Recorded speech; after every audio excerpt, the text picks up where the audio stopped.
Amen. Adorable Père, merci pour cette parole que tu accompagnes avec ta puissance à ce moment, au nom de Jésus. Amen. Oui, peuple de Dieu, la fois passée, nous avons commencé par parler de l'habitude, l'attitude. L'habitude, c'est quelque chose qui peut vraiment faire évoluer la vie de quelqu'un. C'est encore quelque chose qui peut aussi détruire quelqu'un. Ça dépend de s'il a de bonnes attitudes, il serait aimé par les gens, les portes seront ouvertes pour lui, et voilà, etc. Beaucoup de choses, le bonheur. Mais s'il a de mauvaises, là, c'est encore grave. Et sur comment tu construis ta vie, vous savez, le Seigneur Jésus, quand Dieu nous a dans son royaume, je dis toujours, ce qu'il cherche, c'est de travailler sur notre cœur, c'est de travailler sur notre pensée. Et quand nous parlons de mauvaises habitudes ou bien de l'habitude qui va nous faire prospérer dans tous les domaines, tout cela, c'est emmagasiné dans nos cœurs. Donc, bien aimé, l'habitude est quelque chose, c'est un acte que l'on facilement répété, mauvais ou bon. C'est un acte ou facilement répété. Lorsque cet acte, c'est déjà ancré en toi, voyez-vous. Donc, nous devons faire attention, regarder quelles sont des attitudes que nous avons. Et si nous avons constaté que ces attitudes-là, beaucoup parlent de ça, beaucoup parlent de nous, de nos comportements, nous devons savoir que là, nous devons chercher à corriger nous-mêmes. Nous n'allons pas dire, oh Seigneur, viens me changer, viens enlever cette mauvaise habitude-là. Oh, je suis toujours coléré, viens m'enlever ça. Non, non, non, non, non, non. Tu dois prier, tu dois demander à l'Esprit Saint, l'Esprit de Dieu, de venir t'assister pour que cette habitude puisse être enlevée. Et l'habitude peut être quelque chose de bon ou bien de bien ou bien de mauvais, ou quelque chose de naturel ou aussi de spirituel. Donc, voyez-vous, par exemple, quand nous allons parler de spirituel, la prière matinale, par exemple, ça fait partie de l'habitude spirituelle. À ce moment, nous sommes là en train de lire la parole, bien d'écouter la parole. Donc, vous savez, lorsque quelqu'un a déjà cette attitude, quand il est l'heure, il est gêné en lui-même, il devait aller écouter la parole, il devait aller en présence de Dieu. Pourquoi? C'est déjà en lui, c'est spirituel. Vous voyez? Donc voilà. Aussi, quand on parle de naturel, vous savez, quand on se lève le matin, on brosse les dents, on se lave. Ça, c'est naturel. Mais notre vie, bien aimée dans le Seigneur, notre vie est plus basée, c'est pas plus, c'est basé sur le spirituel. C'est basé sur le spirituel. Donc, si nous n'allons pas, nous devons aller d'après le spirituel. Et ce spirituel, nous devons construire notre vie spirituelle en Jésus. Parce que si je ne dis pas ça, vous savez, il y a beaucoup de spiritualité, bien beaucoup de chemins sur le point de spiritualité dans le monde. Par exemple, le fétichisme, la magie, d'autres chemins. Je ne parle pas de ces chemins spirituels, la sorcellerie. Je ne parle pas de ces chemins spirituels. Je parle du chemin spirituel qui est vraiment au-dessus de tout chemin, qui a l'autorité, qui contrôle toute autre spirituelle, qui contrôle toute chose. Et c'est ça, le pouvoir, c'est ça, notre Dieu le Tout-Puissant. Vous voyez, sa puissance. Donc, c'est ça. Donc, nous devons avoir une vie vraiment spirituelle et aussi une vie, une caractère qui est comme notre Sauveur Jésus. Par exemple, la Bible nous dit dans Luc 4, verset 16, Luc 4, verset 16, et que Jésus est allé dans son pays natal comme d'habitude. Il est allé là-bas comme ce qui est dans son caractère, ce qu'il faisait à chaque fois. Mais ce jour-là, quand il est parti, comme c'est déjà en lui, ce jour-là, le verset 16 nous dit, on lui a remis quoi? Le livre maintenant. On lui a remis maintenant la Bible, la parole de Dieu. C'est ça. Pour la première fois qu'il est en train de lire la parole de Dieu et l'Esprit de Dieu l'a révélé sur lui et c'est comme ça, il a commencé par lire, l'Esprit du Seigneur est sur moi. Et du verset 16, je crois, au 18e verset, et il a montré qui il est, il s'est révélé qui il est. Il s'est révélé qui il est. Et les gens étaient étonnés, mais ils disent, mais d'où il vient ce petit-là? Alléluia. Donc, bien-aimé, c'est son habitude. Si vous n'avez pas l'habitude de lire la parole de Dieu, si vous n'avez pas l'habitude de prier, de faire la prière matinale, si vous n'avez pas l'habitude, je parle maintenant de l'habitude spirituelle, de prier après toutes les courses, de prier avant de se coucher. Si vous n'avez pas cette attitude, bien-aimé, vous ne pourrez pas, parce que ce n'est pas en vous, vous ne pourrez pas le forcer et vous ne pourrez pas non plus le faire. Vous voyez? Maintenant, si c'est l'autre habitude qui est en vous, l'habitude du monde, etc., ça va vous détruire.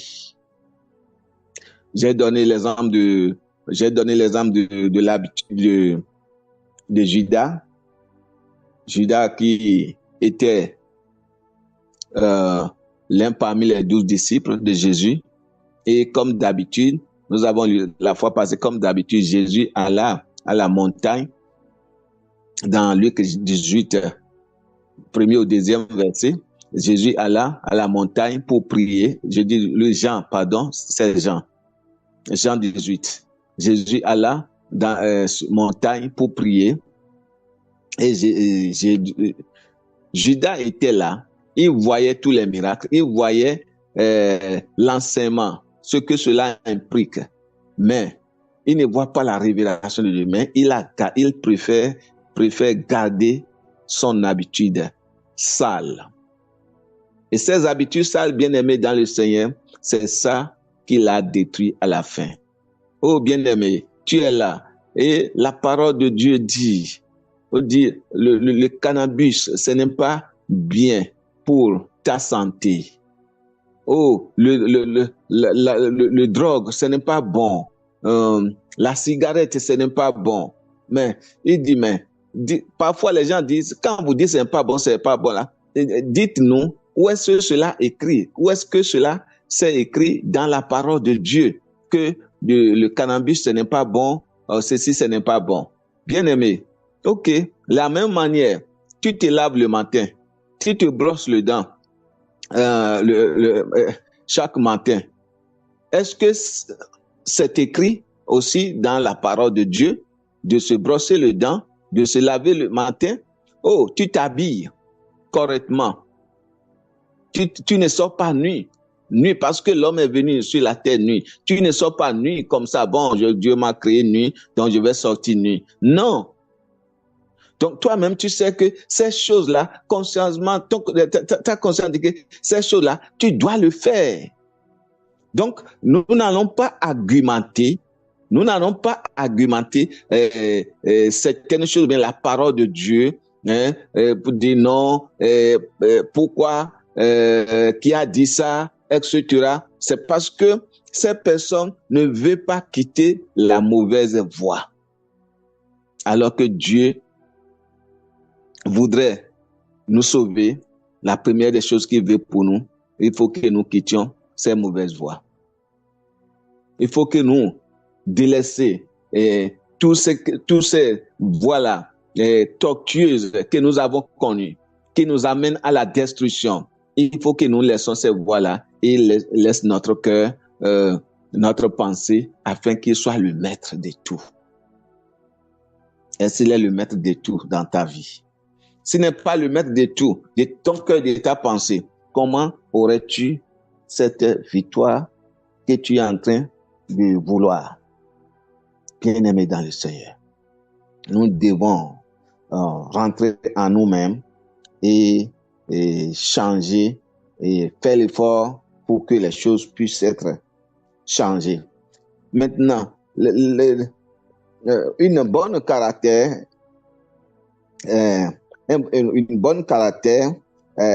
nous conduit vraiment à un succès,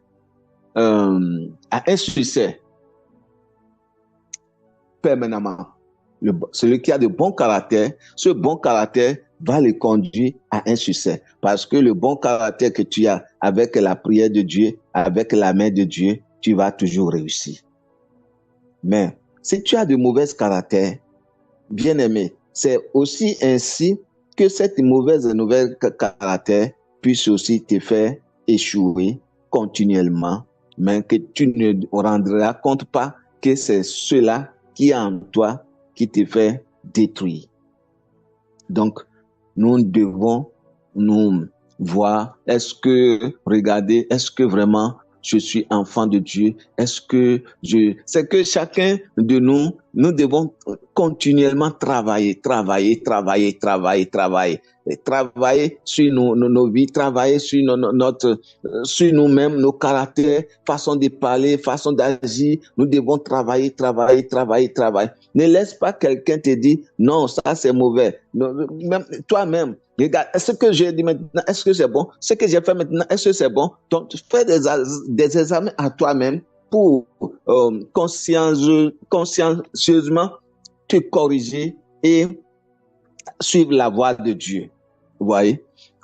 Là, nous avons vu Daniel, dans Daniel 6, verset 10, nous avons vu Daniel, tout ce qui a été fait, visé pour détruire Daniel. Parce que le plan de ce décret, ils ont visé la vie de Daniel pour pouvoir le détruire. Voyez-vous? Rien pour le détruire. Mais Daniel n'a pas paniqué. Daniel n'a pas peur. Mais la Bible dit, comme il avait l'habitude, bien aimé, l'habitude, la bonne attitude, l'habitude où tu es là, personne ne peut pas te l'arracher. Si tu as une bonne fondation, personne ne pourra pas te l'arracher. Vous voyez? Donc, malgré que le décret est arrivé, Daniel ne s'est pas paniqué. Il connaît son Dieu à qui il a cru. Quand il continue toujours, la Bible dit, il monte dans sa maison et il monte et ouvre les fenêtres et 3 fois par jour, comme d'habitude, il priait. Il n'a pas peur. Mais les ennemis sont venus le voir, dire, bon, voilà ce que nous cherchons. Nous l'avons vu, nous l'avons attrapé. Amenons-le maintenant au roi. L'affaire est arrivée au roi, bien-aimé. Daniel a été arrêté, ligoté, amené vers le roi. Le roi lui a dit, mais dénoncez, il dit non. On l'a jeté dans la fosse des lions. Vous connaissez l'histoire. Est-ce que les lions ont détruit Daniel? Non. Mais au retour, ceux-là qui ont comploté contre Daniel, ceux-là qui ont fait cela, c'est ceux-là qui ont été engloutis. C'est ceux-là qui étaient la nourriture pour ces lions. Cela veut dire quoi? Notre bonne attitude spirituelle va toujours nous aider, va toujours nous ouvrir des portes, va toujours nous garantir la sécurité. La sécurité. C'est très important. Nous avons vu aussi les temps de Moïse, quand Moïse faisait, Dieu l'appelle, et quand il est toujours dans l'intimité de Dieu et le secret de Dieu. Mais tu ne peux pas dire que tu es enfant de Dieu et tu n'as pas vraiment resté à l'intimité avec Dieu. Quand j'ai parlé de Daniel tout à l'heure, c'est de l'intimité. C'est plus que un foyer, c'est plus que femme et mari. C'est que nous devons être à l'intimité, parler avec Dieu, connaître ce Dieu-là. Nous devons avoir ces attitudes et ces caractères. C'est très important, bien aimé dans le Seigneur. Et c'est le même caractère que Moïse, en son temps, a adopté et il a agi. Et là, nous allons lire dans Exode chapitre 34, du 1er au 12e verset. C'est un peu long. Amen. Donc voilà, bien aimé, nous allons voir le temps intime de Moïse avec Dieu. Et l'Éternel, premier verset, l'Éternel dit à Moïse, taille 2 tables de pierre comme les premières, et j'y écrirai les paroles qui étaient sur les premières tables que tu as brisées. Verset 2. Sois prêt de bonne heure et tu monteras dès le matin sur la montagne de Sina. Tu te tiendras là devant moi sur le sommet de la montagne. Ouais, Dieu dit, sois prêt de bonne heure. Donc, ça veut dire très tôt le matin, il a aussi l'habitude de chercher la face de Dieu. Et c'est en cherchant la face de Dieu que Dieu a commencé par lui donner la révélation. Que ce que tu avais détruit par tes colères, ce que tu avais, la pierre que tu avais brisée. Maintenant, je vais encore réécrire quelque chose. Je vais encore refaire l'alliance avec toi. Vous voyez? Et Dieu lui a donné convocation. Dieu lui a parlé parce que il est en présence de Dieu. Il prie, il cherche la face de Dieu. Bien-aimé, si tu ne cherches pas la face de Dieu, tu ne pries pas. Oh, comment Dieu peut te parler? Mais ceux-là qui n'adoptent pas ces genres de positions, c'est ceux-là qui cherchent des prophétesses ou bien des prophètes qui vont regarder des visions pour eux, qui vont verser, je ne sais pas, de l'huile d'onction sur les têtes, qui va verser de l'eau sur eux, qui va aller vendre quelque chose, des mouchoirs ou bien des bagues de magie, etc., pour protection, pour guérison, pour si. C'est malheureux. C'est malheureux. En Dieu, nous avons tout ce qu'il nous faut comme protection, la guérison, nous avons tout. Mais notre ignorance de la parole de Dieu qui nous fait fraîchir, qui nous fait que beaucoup sont à genoux devant Satan, beaucoup sont à genoux devant la maladie, beaucoup sont à genoux devant les problèmes et les difficultés, beaucoup sont à genoux parce qu'ils ne sont pas dans l'intime avec Dieu, ils ne connaissent pas ce Dieu-là, ils proclament ce Dieu justement par les bouches, mais au profond de leur cœur, ils ne le connaissent pas. Et c'est très grave. À partir de cet instant que tu es en train d'écouter cette parole, bien-aimé, chercher la face de Dieu, avoir une bonne caractère spirituel, c'est de chercher la face de Dieu. Et lorsque nous cherchons la face de Dieu, vous voyez, l'ancien qui est le caractère moderne du monde, ça quitte petit à petit, jusque ces caractères, le mensonge, le vol, prenez l'ivoirie, la débauche, etc. Tout ça là, ça nous laisse de manière où quelqu'un va t'inviter, viens prendre de l'alcool, non, je ne prends pas. Qui t'a interdit personne, je ne veux plus. Viens prendre de la drogue, non, je ne fais plus. Ce n'est plus mon chemin, non, ce n'est pas de... Non. Pourquoi? parce que tu es chrétien, non, c'est pas même parce que ça, mais je ne veux pas. Pourquoi? Tu as compris que ces choses-là, c'est la destruction. Et qui t'a révélé ça? Le Saint-Esprit, l'Esprit de Dieu. Comment? Parce que tu es toujours en intimité avec Dieu. Je continue la lecture dans Exode 34. Le verset 3 maintenant. Il dit que personne ne monte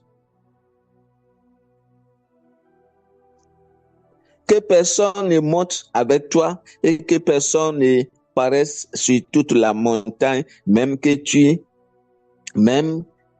ni brebis ni bœufs ne pèsent près de cette montagne. Moïse tailla deux tablettes de pierre comme les premières et s'éleva de bon matin et monta sur la montagne de Sinaï selon l'ordre de l'Éternel lui avait donné. Et il prit dans sa main les deux tablettes de pierre. Verset 5. L'Éternel descendit dans une nuée et s'étint là auprès de lui et proclama le nom de l'Éternel. Verset 6. Et l'Éternel passa devant lui et s'écria, l'Éternel Dieu, miséricordieux, compatissant, lent à la colère, riche en bonté et en fidélité. Voyez-vous? Et qui conserve son amour jusqu'à 1000 générations, qui pardonne l'iniquité, la rébellion et le péché, mais qui ne tient point de coupable pour innocent, qui punit l'iniquité des pères et des enfants sur les enfants des enfants jusqu'à la 3e et la 4e génération. Verset 8. Aussitôt Moïse s'inclina à terre et se prosterna. Verset 9.